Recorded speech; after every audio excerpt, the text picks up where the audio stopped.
special night for all of us who bleed green and gold. Special night for myself and my family, and also my teammates, my family in there. Just a great group of men. Happy to celebrate with them. Let's start with Aaron Rodgers. Can't win a playoff game, just won the Super Bowl.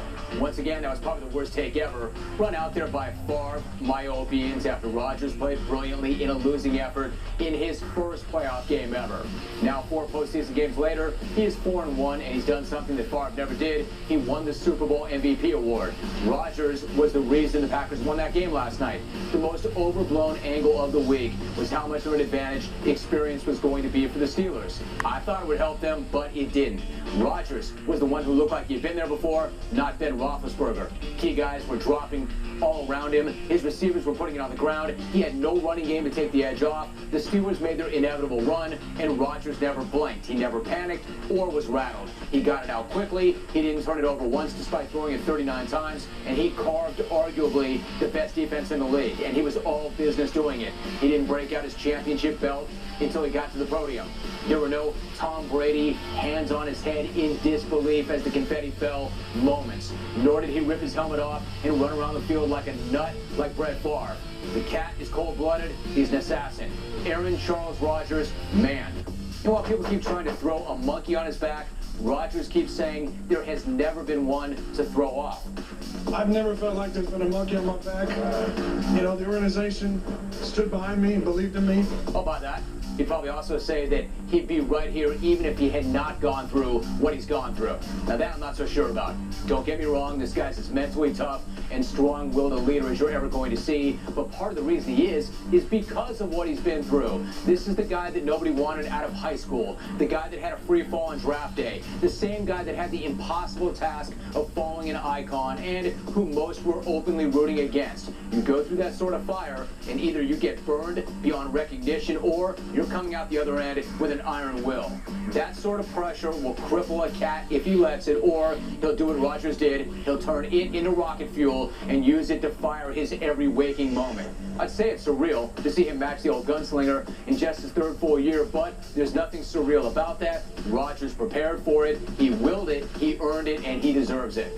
And you want to know why people want it, or what they wanted from Jay Cutler in the NFC title game? Look no further than Charles Woodson. Other NFLers who lit Cutler up were looking for that same sort of effort from Cutler. They wanted him to care like Woodson did. What went through your mind when you found out that your collarbone was broken? Yeah, I broke down. I broke down. I don't think I've cried that much since I was a kid.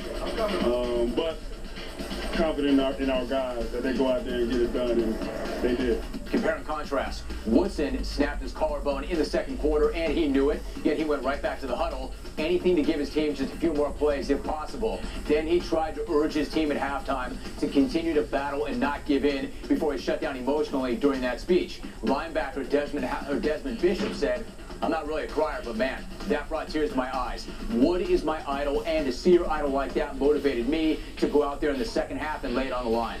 Look, I don't know if Cutler dropped an emotional speech on his teammates at halftime of the NFC title game, but if he did, none of them are saying so. And I know none of them are calling him their idol. Plus, Woodson was living and dying on the sideline with his teammates, cringing in pain while trying to celebrate the big plays. Cutler just stood there under a hood, looking like his dog had died. Yeah, I know, totally different guys.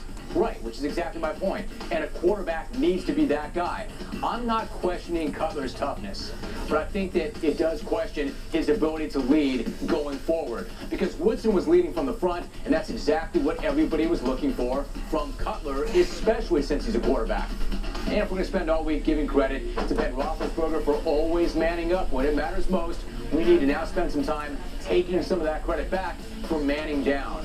No need to fit him for that yellow blazer just yet, because when the guy absolutely had to have it, it just wasn't there. I would like to have back. Like I said, I don't put a blame on anybody except myself. I feel like I let the city of Pittsburgh down, the fans, my coaches, my teammates, and it's not a good feeling. Fact is, he never really looked comfortable. That cocksure Roethlisberger that we hyped all week long was nowhere to be found. And certainly that Packer defense had a lot to do with that. And there is plenty of blame to go around. Turns out, the Steelers secondary was much maligned for a reason. And I'm still looking for Troy Polamalu and James Harrison. And Roethlisberger was not the one who put the ball on the ground while driving for the go-ahead TD. Rashard Mendenhall did. But Roethlisberger was the one who missed wide-open receivers and burned timeouts and tossed a pair of costly picks that resulted in 14 Packer points. And I don't want to hear that duck that Nick Collins turned into a pick six was the result of Roethlisberger being hit. It's his job to feel that rush and get it out quickly, especially since he was standing in the end zone. And then he got read like a rookie by Jared Bush on a second pick. And even after all that, he still had one last chance to go legend at the end of the game. But when he went to pull the trigger, he had already emptied the clip. Act like you've been there before, because you have. Twice. Coming up next.